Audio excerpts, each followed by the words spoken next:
Então, vou falar pra vocês porque que até então, deixa eu ver, 2 anos atrás, mais ou menos, esse era sempre o pior dia do ano pra mim, o Dia dos Pais. E o post de uma amiga, Aline, que falava agora ontem, eu acho que foi, que ela assim, por que você não deve chamar a sua mãe de pai? Uma coisa assim. Me deu um insight e coloquei tudo isso junto. Eu chamava minha mãe de pai, não chamava, mas quando eu vi isso pela primeira vez no Dia dos Pais, deu uma aliviada no vazio que esse dia me trazia, na dor, na tristeza, e eu comecei a gostar de dizer, né, tipo, Feliz Dia dos Pais pra tu, que é mãe e pai ao mesmo tempo e tal. E aí, a primeira hora, quando eu vi esse post da Aline, me incomodou. Só um pouquinho, né, por que não pode? Aí eu li o que ela escreveu e comecei a pensar comigo e com todo o entendimento sistêmico que eu tenho. Hoje é o Dia dos Pais. Aí fiz como sempre, dei Feliz Dia dos Pais pro meu avô. E depois que a Chloe nasceu, começou a ter outro significado. Embora não seja o mesmo dia, que nos Estados Unidos seja outro dia, a primeira pessoa que vem na minha cabeça é o Rob, o pai da Chloe, que é a coisa mais maravilhosa da minha vida. Então ele é um baita pai, assim, é uma coisa que traz leveza para esse dia. Mas muito antes disso, existe o meu pai e o peso que esse dia traz para mim no momento que esse pai sempre foi ausente. É uma pessoa que eu nunca me relacionei bem, e durante muitos anos da minha vida eu sempre tentei achar buracos e formas de amenizar a dor desse dia.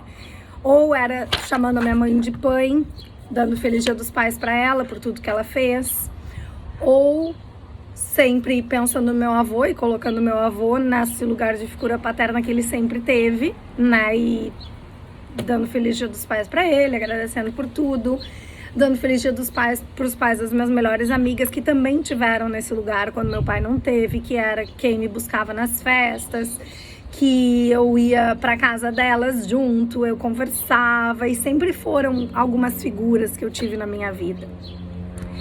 Mas aí eu sou consteladora agora. E não é de agora que isso vem, porque eu tenho muito entendimento, mas na teoria a gente sabe de muita coisa.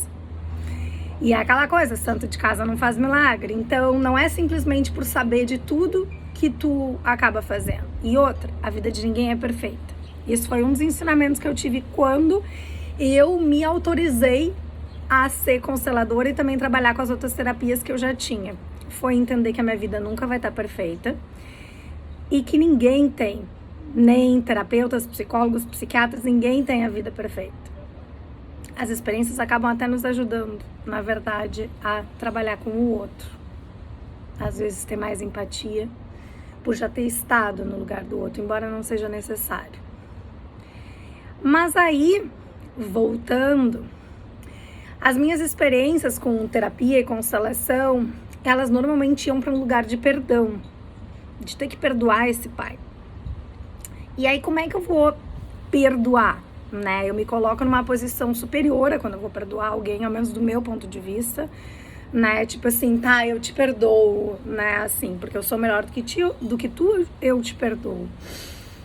E a gente vai acabar falando muito mais sobre essa história do perdão que eu trouxe essa semana aqui, mas isso é só um pouquinho, né, mais prático de mim. Mas eu não conseguia, e eu ouvi isso a minha vida inteira praticamente. Quando alguém me perguntava, né, assim, tipo, e o teu pai, quem é teu pai, ou isso, aquilo, e eu dizia, não falo com meu pai. Não falo com meu pai. Mas como assim tu não fala com teu pai? E aí, o que eu fazia? Às vezes eu ficava quieta, não tava nem aí. Às vezes eu trazia as histórias horríveis da minha infância para que aquela pessoa ficasse se sentindo mal e parasse de me encher, de me incomodar. Aí às vezes acabava, né, que a pessoa ficava pior, ainda, me desculpa, não sabia e tal. Muita gente dizia que independente eu tinha que perdoar, que é o que a gente, né, vem falando aqui, eu e a Ila, assim, aquela coisa do tem que perdoar, do perdoar é divino. Mas pra mim isso nunca funcionou.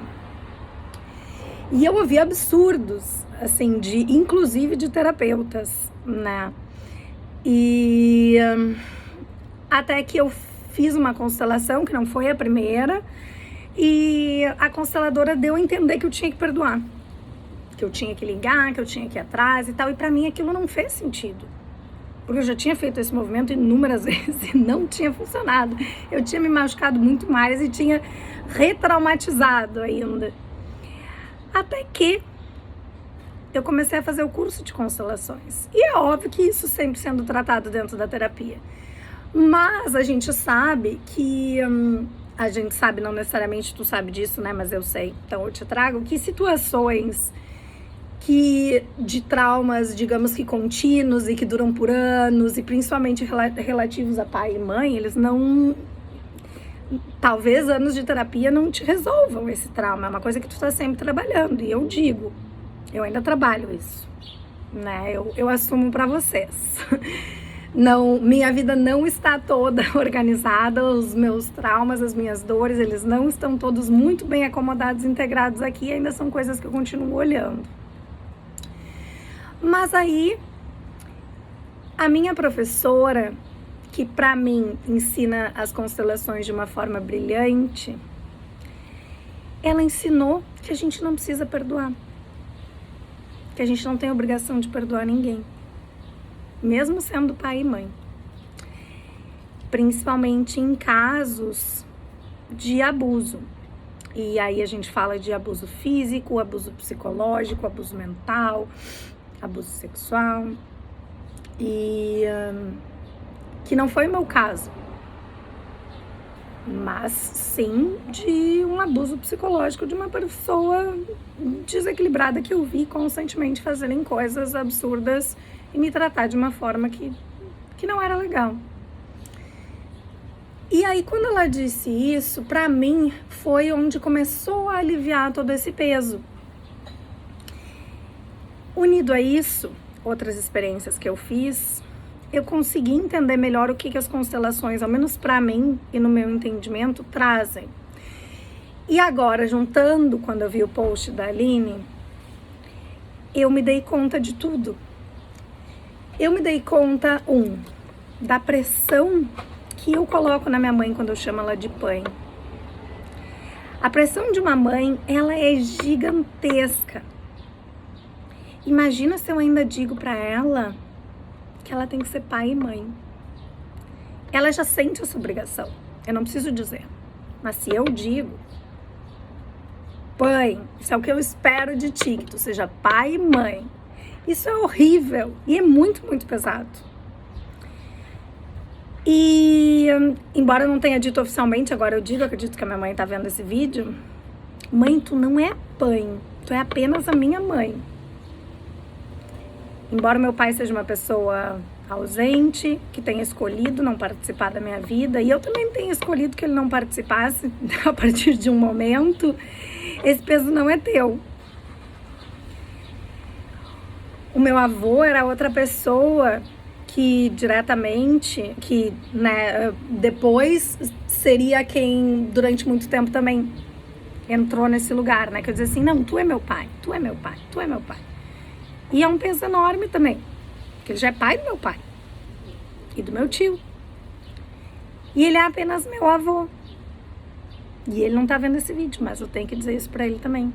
Ele é apenas meu avô. E no papel dele de avô, tentando fazer por esse pai que não fez, meu Deus, ele fez demais. Demais, demais, demais. Que às vezes eu cheguei a me confundir. Mas ele não é o meu pai. Ele é apenas meu avô.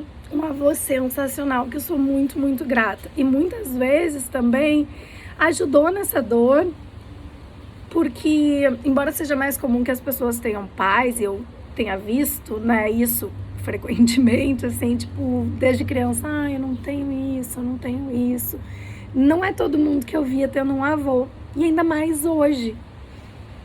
Eu tenho 38 anos e eu tenho meu avô aqui. E a Chloe tem 13 e ela tem o bisa dela, que ela convive demais. Então isso é um presente, é uma bênção, mas ele é o meu avô. Ele é apenas o meu avô. E hoje eu vejo isso. E ao meu pai, ele é o meu pai, senão eu não ia estar aqui. Eu não ia ser parecida com ele, como muita gente diz, fisicamente. E graças a ele eu existo, eu tenho a minha vida e eu sou grata por isso. E dentro de todo entendimento, dentro de toda a minha vida, pra mim, o melhor lugar dele é aqui, integrado dentro de mim como meu pai, que junto com a minha mãe me deu a vida, mas não convivendo comigo, porque isso não me faz bem. E eu aprendi a duras penas, insistindo muito. Mas como vocês sabem, todo relacionamento, seja familiar, seja entre parceiros, amizade, depende dessas duas pessoas. Da maturidade, da disposição, da abertura, da empatia. E pra mim, eu escolho essa forma de lidar com isso. Ela não é o ideal para o olhar de muitos, mas pra mim é. E é como eu tenho conseguido viver diferente, quebrar determinados padrões, fazer as minhas escolhas e sair de um lugar de dor e principalmente sair de um lugar de vítima. Então, assim, trago um pouco mais de mim pra vocês nesse dia que durante a maior parte da minha vida foi um fardo e era um dia muito doloroso que eu não queria nem olhar pra ele, que hoje tá mais leve, porque eu integro, eu olho pra minha dor e tento dar um lugar diferente pra tudo isso. Então, por isso eu digo, eu não chamo mais a minha mãe de pai, eu não chamo mais meu avô de pai. Eu tenho um pai. E é assim. É assim que eu escolhi olhar pra tudo isso. Espero que tenha feito sentido pra alguém. E posso ser julgada, mas eu sou uma pessoa. Sim, eu trabalho com as constelações, eu amo fazer isso, eu vejo resultados, tenho feedbacks incríveis. É um trabalho que eu sou simplesmente apaixonada. Só que é aquela coisa que eu e a Ila, a gente insiste. A constelação não é um milagre, a constelação não muda a vida de ninguém se tu não fizer um movimento. O movimento pode ser assim, pode demorar anos. Mas esse olhar que eu tive e esse olhar que muitas vezes os nossos clientes têm, ele não tem preço. E se tu fizer o movimento, ele muda a tua vida sim. Tá bom? Obrigada por quem ficou até aqui. Feliz Dia dos Pais.